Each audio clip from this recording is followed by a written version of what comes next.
माँ के पेट से अफसर बन के आए थे। तो आज उन्हीं असातिज़ा के साथ दुनिया के दूसरे ममालिक में जाए असातिज़ा को कितनी इज्जत और एहतराम दी जाती है, हमारे मुल्क में क्या हो रहा है?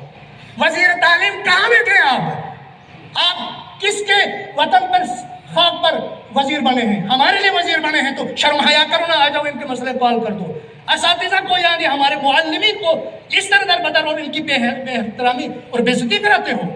अपने मन के अगर इनके हुकूक नहीं देने हैं तो सबको नहीं देने था ना। जो आपके रिश्तेदार हैं, आपके मन के हैं, आपके तरफदार और पार्टी के हैं, उनको नवाजे। अभी आयत पढ़ लिया, अल्लाह ने फरमाया अमानतें अहल तक पहुंचा दो।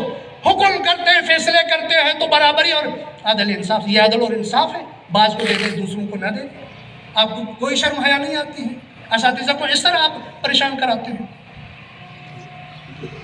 बस हमारे हुकूक में यहाँ नए मंसूबे लगाए जाएं। ये हैंजल पावर प्रोजेक्ट कितने अरसे से इसी तरह पड़ा हुआ